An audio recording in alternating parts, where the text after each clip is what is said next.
Leslie, it's that time of year again. First of all, happy holidays and happy year end. I hope you've got something exciting in your horizon for 2023. I am excited about 2023. Me too. Lots of possibilities, new Yeah. possibilities. Yeah. And I'm seeing that with my clients and with the people I'm speaking with. And I didn't see it last year. I mean, last year we were just coming out. Nobody knew what was going to happen. But at the same time, everybody be safe during the holiday season. But we're going to get right into our leaders of the year, which we did last year was our first year. We decided to do it annually. And I can't wait to hear who you chose. We each choose three people who we feel, were instrumental in leading and around leadership. So you go first. Who's your first one? Well, my first one is Allison Felix. And I don't think a lot of people know who she is. And I want to pick her because of what she has come to as of 2022, but she has been evolving. She's been great for quite a few years, but under the radar. And this is the time we need to recognize her for the evolution and the contributions that she's made. Well, what were they? We need to know for I those who don't know who well, she is. Yeah. Well, okay. She is the most decorated track and field runner ever. That's male or female, the most Wow. decorated. Yeah. The most world championships, the most gold and other medals from the Olympics. And she's done a lot more than that. And that's why I really selected her. I mean, it's amazing. I mean, women in sports have been doing great things for all women, quite frankly, and she's no exception. We know I have to just reference the women's soccer team, who I'm not acknowledging as one of the great leaders this year. However, because of them, the soccer players women's soccer players are going to be paid equally to men going forward, and they're being back paid, by the way. So what has she done? What has she done for this? What is she? So what she did was she was willing to speak out against powerful sources, powerful corporations. She was under contract to Nike, like so many women athletes, but she was the most visible of all of them. And it is known that women athletes, particularly in the area of track and field, are quiet. And when they are pregnant, they keep it quiet as long as possible. Why? Because the minute the companies heard that they were pregnant, their salaries got reduced. And they immediately were thought to not be able to perform as well, right? So they weren't going to pay them. They were paying them 70% less when they were pregnant and then they were basically off the payroll. And for a long time until they could come back fully. Well, she was one of the few to speak up. She actually wrote an editorial in the New York Times, and it ran, and it brought this issue to the fore. She was brave enough to do that. She was willing to lose her agreement with Nike, which she did. But guess what it did? It changed everything, not only in Nike, but in other sports companies, that they have now been paying female athletes equally, whether they are pregnant or not. It's funny because really what happened was there was a clause in her contract that they didn't have to pay her if there's a pregnancy clause in a lot of the contracts, but she came back and said, I'm not doing it. I mean, you're not going to do this. So she basically quit. Yes. Okay. But when she was picked up, what happened was everybody followed her. So Nike, if you look at the assumption was Nike had the power. And she said, I don't care. I'll take less money. But it turns out she had the power because women followed her. But also she was so strong that the new company that she signed on with, was it Converse? I can't remember. No, Athleta. Okay, Athleta. Right. It was just even a smaller company. She put them on the map, changed their trajectory. And then Nike made changes. I believe they even went back to her and said, do you want to? And she was, I'm done. So yeah, it definitely changed the trajectory. But there's one other thing that I want to add on to her. She also decided to start her own shoe company, athletic shoe company. And she became an entrepreneur.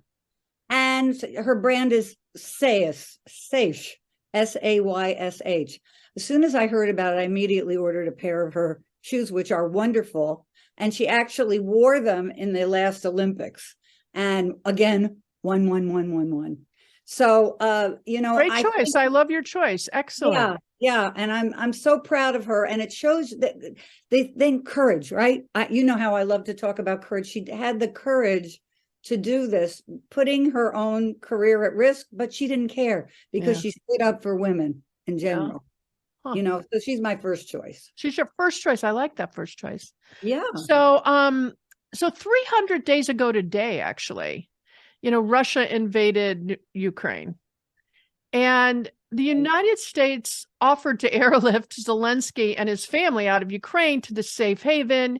And his answer, which, it just echoed around the world. He said, I don't need a lift, I need ammunition. And in fact, last night, he spoke to America and to Congress to thank us and to ask for our continued support. But his wife, Olena Zelensky, she's the one who slays me. So, by the way, she was a comedy writer who married a very successful actor and comedian.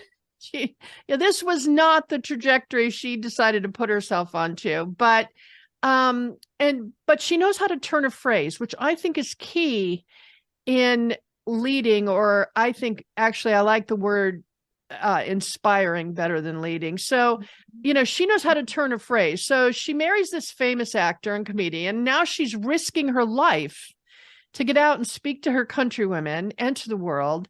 And she's trying to keep her children out of harm's way and as stable as possible. And. So Vogue wrote a piece on her. And I wanted to quote it. After spending the first months of the war in hiding, Zelensky, who like her husband is 44, has emerged into the public view to become the face of a nation, a woman's face, a mother's face, an empathetic human face. First time in history, actually. Usually when someone who is legitimately in power is overtaken like that, they run. They take the money and they run, basically. And certainly their family moves out of the thing. But the Zelenskys didn't do that. If Zelensky leads the nation of civilians who overnight turned into combatants, she has visibly carried their emotional toll. She's the one who speaks to the emotions of it all, to the depression, to the pain. Her husband speaks to the we are going to win, we are not stopping till we do. So she's traveled the world bringing this story, to our Congress she spoke in front of, and country after country. And she said, I'm asking for something I would never want to ask for. I'm asking for weapons that would not be used to wage a war on somebody else's land, but to protect one's home and the right to wake up alive in that home. Yes, she can turn a phrase, this woman. So, but she never wanted the center stage. She said, I like being backstage. It suited me. Moving into the limelight was quite difficult for me, but I knew that I needed to do it. So she's my leadership winner this year, my first choice, because she did what she felt she had to do, even though she didn't want to do it. And she's still doing it. And it's rare that women have to put themselves on the line of fire where death is a real possibility for standing up. I mean, I've seen women standing up, over the last few years, whether it was Me Too or whatever, but death wasn't necessarily the end result possibility. And I have to bring her to the top of the list. So at least in my world, it's rare to have death be the possibility. So I'm all for you. And I hope that next year we can mention her and celebrate that the war is over and they got the job done. Absolutely. And what courage, what personal risk she put herself. Every time she goes to another country, she's risking her life. Well, and she's also making that choice that every woman faces if they're married and or have children. And that is, how do I do it all? How I am sure that when she is traveling and trying to get the world to support Ukraine's efforts, she's saying, my kids are, with a baby, whatever, wherever they are, they're not with her. And I'm sure, so she's constantly torn between one thing and another. I mean, it's that torn womanhood that we all share and have worked for, but never at this kind of risk, where she might not come back to them. So I think she's an outstanding It's an outstanding choice. I'm with you 100% on her. Great. So who's your next one? Well, my next one is kind of the opposite in terms of age, right? So we have Allison Felix, who's 37 years old. And then we have Frances Hesselbein, who just passed away, and she passed away at the age of 107. And this is a woman that I've known about, but never really understood. And one of the things I guess that I'm a little frustrated by, maybe it's for myself, why is it that I find out how great somebody is after they die? Do you ever have that experience? Well, by the way, I find that even people I know, I find out how great they were after they die. But so anyway, go ahead. Yeah. Anyway, I mean, it's just perplexing to me. We need to celebrate people when they're alive, right? So what is it? What is she celebrated for? Okay, well, 107 years old. Okay, going all the way back, she was a housewife, and we're going way back now. And she got recruited to be the whatever you call it, for a troop, a Girl Scout troop, right? They needed a leader. They needed a leader for the troop. She was a housewife. She said, okay, I'll do it.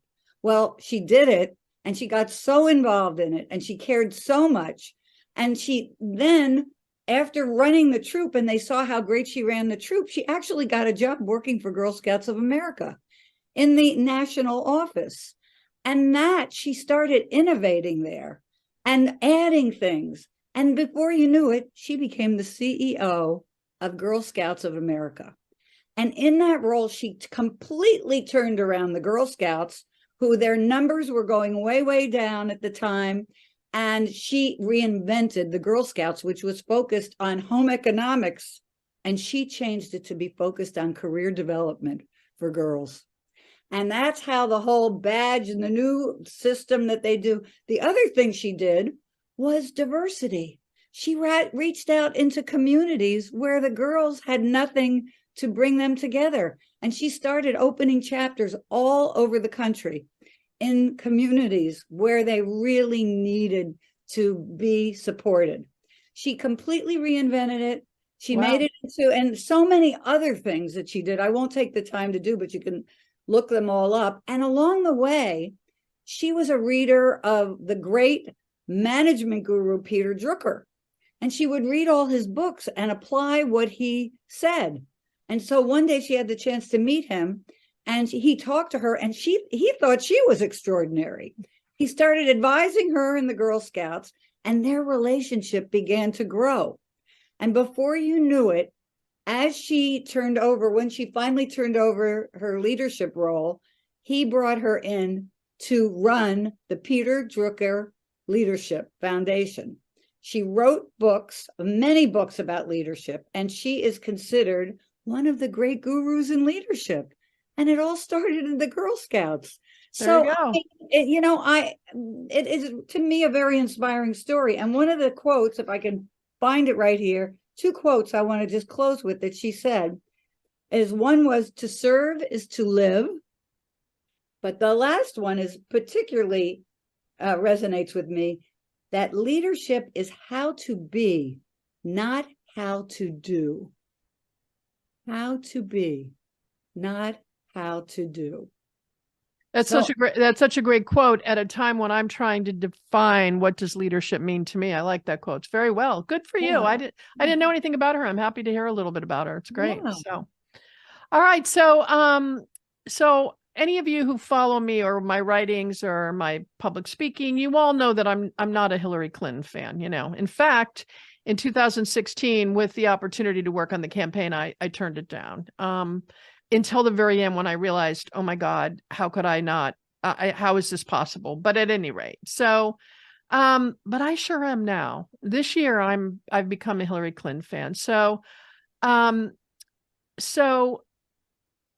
want to say that I think that before she lost that awful day in our dark history, which is, by the way, I consider to be, we're still in that moment. But if you ask me, she wasn't leading. I don't really think she started leading before 2016, although I should amend that. I should say that when she served as Secretary of State, she led that team, but she led based on what Obama told her to do. So she wasn't charting her own course for the country's, foreign policy, et cetera. She was executing his. So she was leading then. She was leading her team, let's say. But when she was running for things, in my opinion, she didn't lead. And so now as I've looked back, I decide maybe it's because of the press's brutal takedown of her confidence, which, they thought was hubris. They thought her confidence was hubris when Bill was running. And she started doing what she was told by the people around her. And she kept that same group of people around her, even after they showed over and over again, in my opinion, that they weren't all that competent. Those same people where she lost the nomination to Obama in 2008, she brought them back in 2016, which I think was her demise. It's my understanding that the Obama people called her people in 2016 and said, you're in trouble in Ohio, Michigan, Wisconsin. You have to start going there. And Obama's people were the people who beat her people in 2016. And they didn't even take the message to her strongly. They said, we don't need to do that. And I think that was ego. And I think it was, I do not think her team has ever been great that's around her. So then she loses to Trump. And so she loses on a Tuesday. On Friday of that week, she calls I know somebody who was there. She calls the top 25 people in the campaign to have dinner with her. And they show up, and when they walk in, she's baked cookies, chocolate chip cookies for everyone. And they're all sitting out for everyone to pick up and eat. And then she brought every single person a white rose, and she called them in to talk with her one-on-one. And the person that I know, she basically said to them, this is my loss, not yours. You were stellar, and your obligation to me in this loss is to continue to do what you do. And in other words, she inspired each of those people in there. And I think she spoke truth to them in a way that they really had not seen from her before. Then Bill gets up and introduces her. And one of the things he said, which really struck me, is all week, he's heard her on the phone all week. And all week, she was consoling people on the phone. They were not consoling her.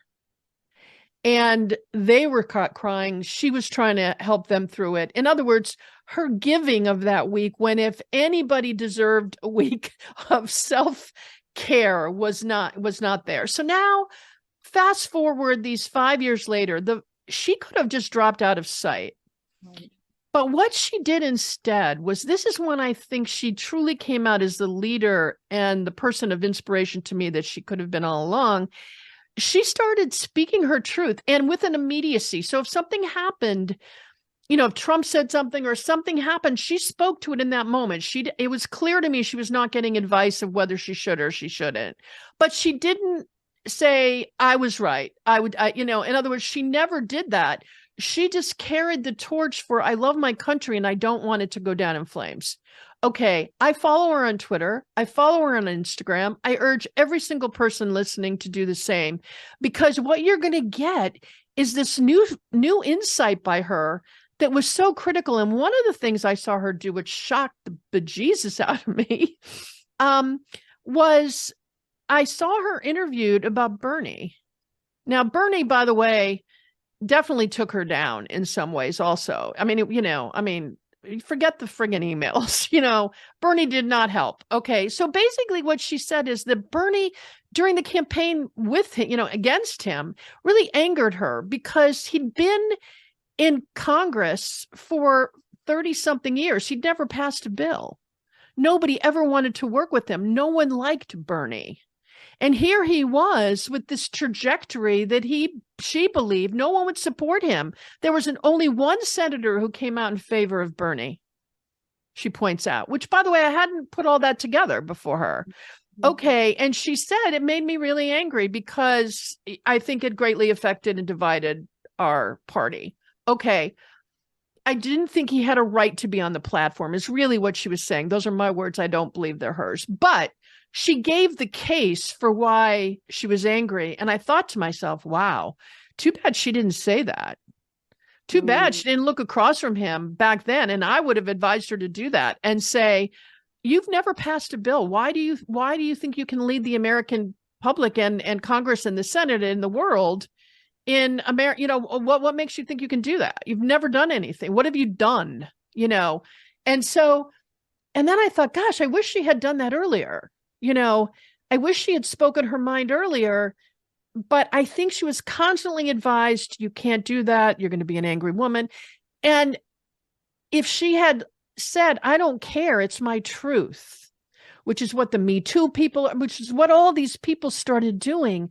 If she'd done that earlier, I think she might have been president. Now, of course, there was Russia, and I don't even want to get into that, but so I urge you to follow her. She started using her own authentic voice.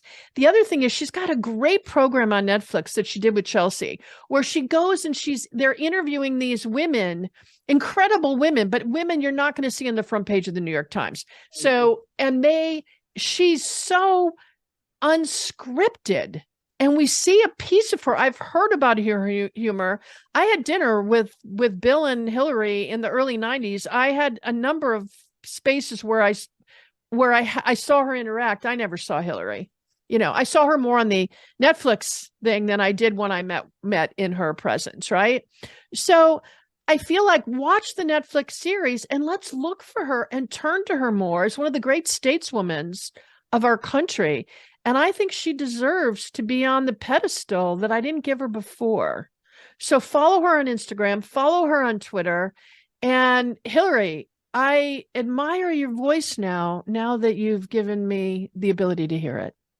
Well, I think she's a great choice. I have tremendous respect. Well, I know you and I've argued about her in the past. I know. I mean, I think that, and she's one of I have those little Aiden superhero, and she's one of mine.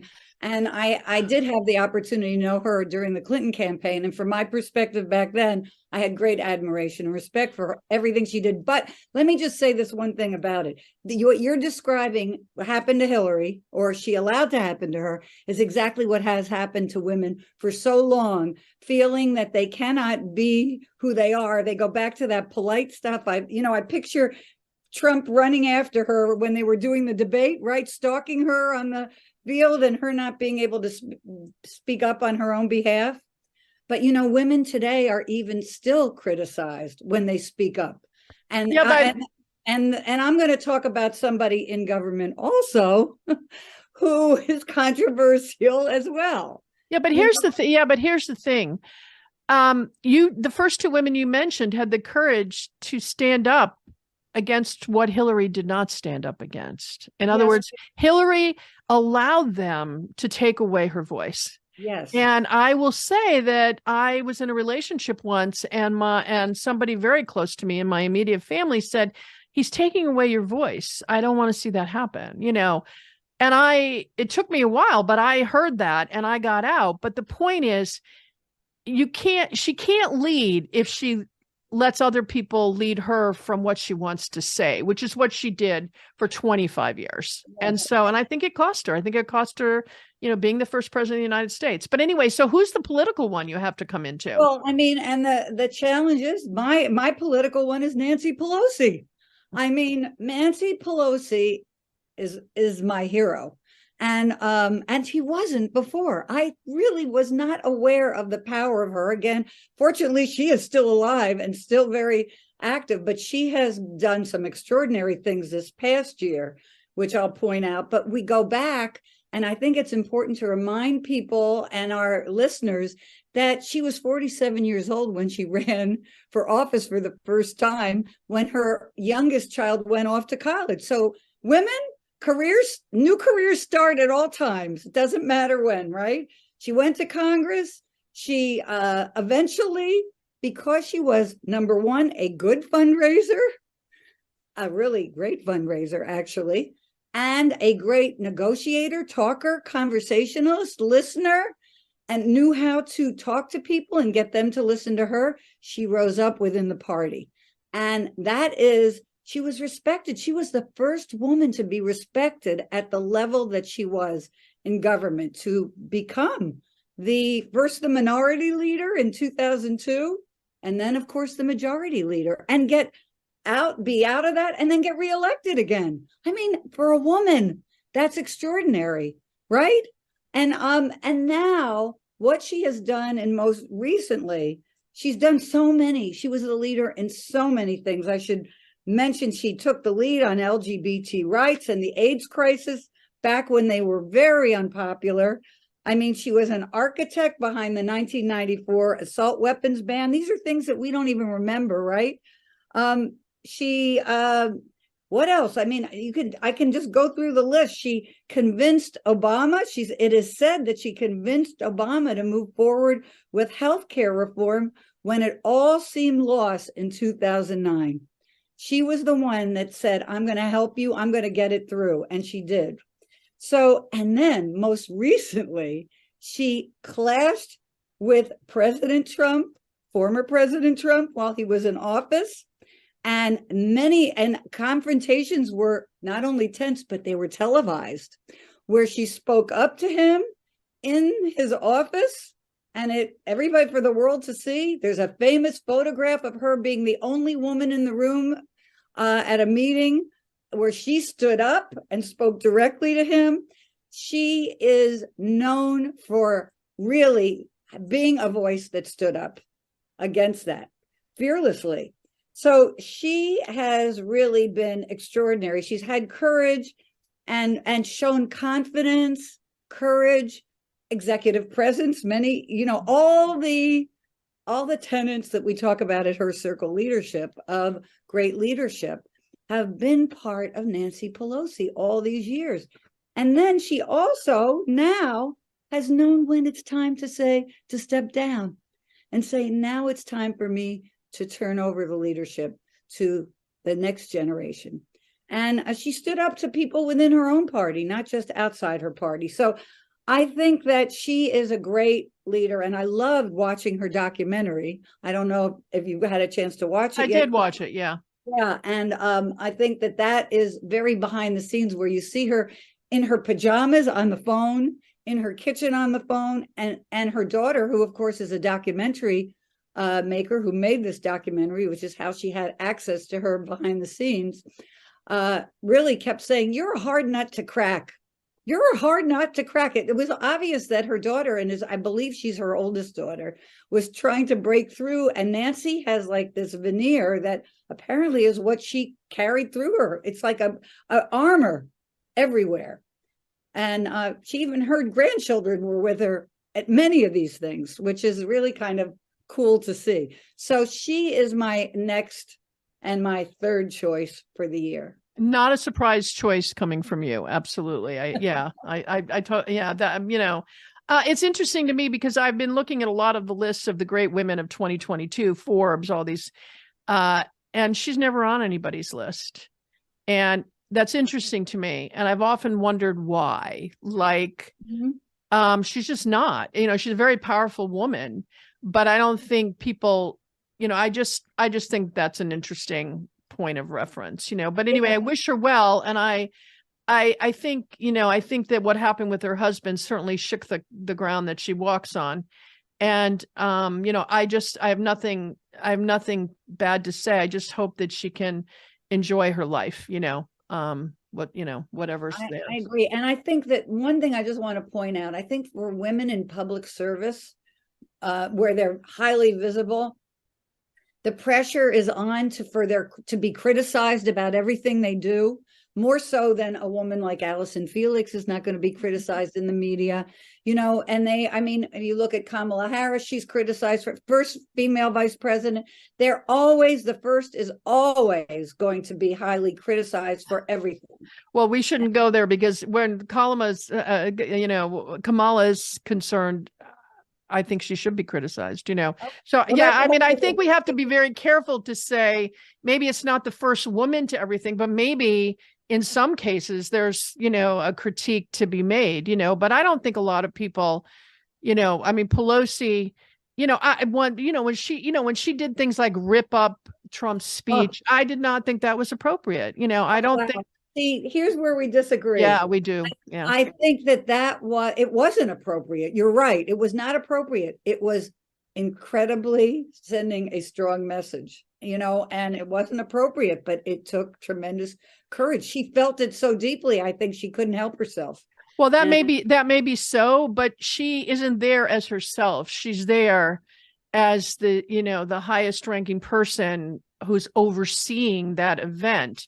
And you think that Hillary didn't want to rip something up and throw, in other words, there are people in those positions, and there's a time to behave as yourself and your own personal, and there's a time to use the decorum, to honor the position, I felt like that was just becoming just like the GOP, and I think it denigrated our position. So I did not agree. You're right. I don't agree, but yeah. But I think, God, what an amazing career she's had, Yes, absolutely. Yeah. Absolutely. And there's so many more women that we could be honoring or acknowledging this year that have done such great things. Yeah, I think so. Yeah. So now my last one is Heather Cox Richardson. Now for the last 4 years, she's given me historical context for current events in the exact moment when they're happening, and sometimes her daily posts don't go up until 3 or 4 in the morning, because that's how much time she's been writing all night to try to give us the historical context that in some ways has made me feel worse and in some ways has made me feel better. First of all, I didn't realize that American history was quite as dark as it is. And secondly, I didn't realize that corruption went back so as far as it did in Congress and the Senate, so all of these things were new to me, who was God bless America. I love my country. I love my flag. We're perfect. But she's given me that context like no one else. The other thing is, I stopped watching the news after I realized that DT, I try not to say his name, that he was defeated and then it wasn't over, that nothing was changing because of that. I was in a deep depression and I pretty much stopped watching the news. Silly me. I thought things were going to change, but I still read every morning. I read Heather Cox Richardson. And I felt informed. I still feel informed. I am not reading a lot of the news, but I read Heather Cox Richardson. Okay, she gives me context. I trust her. I believe she tells the truth, unswayed by her point of view, which is so hard to do in these moments in time in which we're living, which I believe she's a liberal like myself, but she's very, very critical of what needs to be critical to put it in that context. So she's led me to a better understanding of the finance of our country, of the internal political history, of our context in the world around us outside of the United States. I feel like I'm in a class that I'm taking every single day on how to be a better informed person to make better judgment calls as I vote and as I try to approach things in the future. So she's an American historian and professor of history at Boston College, and she teaches a course on American Civil War, the Reconstruction era, and the American West and the Plains Indians. So thank you, Heather Cox Richardson. She's also on Substack, where I have a column, by the way, ChristineMerser.com. But she is the number one person on Substack with more followers than anyone else. I think she makes, and I pay to subscribe because I feel like she does so much work. I'm taking a class, I should pay for it. So I pay, as do many hundreds of thousands of people in addition to me. So I think it's, her financial standing in the world. She said she can now take, her home is just 15 miles from mine. She says she can take care of her home in a way she couldn't before, that, so she, but that's not why she does it. No one stays up till 3 or 4 in the morning, pretty much every night, 6 nights a week. She does it because she wants America to understand. And if you're a Republican, read it. If you're a Democrat, read it. I never see anybody on Twitter or anything saying something is incorrect. There's never that kind of factual error or whatever. Heather Cox Richardson, I will follow you anywhere and learn from you every step of the way. I thanks to you, I read her column. Yeah, I love it. I think I have read it, and I believe she is on a list or two of Women of the Year. I don't know if it was the Time list. Oh, I didn't see it. No. Yeah, I saw her on one of the lists. Oh, she may be one of the 100 most influential women. Yeah. Yes. I was very happy to see that. I think she's, literally millions of people read her column every day. She's got a tremendous power, which is more than any other columnist in the country. Yeah. True. So when you think about it in that context, and she writes every day, most columnists write once a week. David Brooks, they do not write daily. And not only that, sometimes it's a 7-minute read. That's all I'm saying. You know how they say at the top, I'm like, 7 minutes? I don't have 7 minutes, but I read it anyway. So namaste. Great choice. Great choice. Yeah, thank you. Yeah, I really like my choice. But I was thinking about whether I do this or not, but I decided I must because, Leslie and I are close mentors of each other. We're collaborators in her circle leadership. And we also discuss things like, what is leadership? Define that word for me. I've been disquieted by the word for over a year now, but the last shout out I wanted to give was to myself. And that's because I'm almost 70. I can't believe I'm even saying it out loud, but I am. And I'm almost 70, and I have had the privilege to be a powerful woman in business and to have a voice that people have listened to over the years in different contexts, boards that I've sat on, things that I've done. And I don't feel like until this year I ever led, because I never was a truth sayer. I didn't go and lie about facts or things like that. But what I would do is I would not necessarily speak my mind. I would speak my mind in trying to make sure you liked me, in trying to make sure you thought I was smart, in trying to make sure that you did whatever. This is the first year, and part of it's through your help, Leslie. So I'm very grateful, even though sometimes I know you're rolling your eyes going, hey, I've created a friggin' monster. No. But I will say that I'm unfettered now, in my opinion, and I have less interest in anyone following me, which I cared a lot about. I cared about how many people liked my posts on LinkedIn. I cared about, which, some people would say, a leader has followers. I'm not interested in followers. I'm interested in living my life to the best way that I can, speaking my piece to those who have an interest in what my point of view might be, and then listening to theirs. So I think for the first time, I'm actually emerging as a leader to myself. And so for me, God, I'm all in. So thank you for that. And I wanted to end on that note and maybe we should all be saying, what do we want to do next year to be our best self? And how do we want to lead ourselves? Because I think that's so much more important than, following someone else. Hillary Clinton doesn't lead me, but she certainly opens my mind to a point of view I might not have heard before. Right. And bravo to you, Christine, really, and to everyone. The first way to be a leader is to be a leader of your own life. Exactly. I love it. And when we do that, I think that's when we're really a true leader. So why don't we end with, here's to leading our own lives next year, every woman we know. We hope that you lead your own life in a way that will be remembered and can be admired and can be instrumental in other people's point of view. So here's to that. And all the best to you, my dear friend, in 2023. And to you, and to live a fulfilling life. I'm in. And could it be a little longer? It will be long. Okay, you promise? Okay, yeah. Okay, I'm just saying, that's this decade moment that's coming up next year is a little bit overwhelming, but yeah. The Star Trek live long. I know, but I can't do that. Yeah, but I can do prosper. But I can do this. Can you do this?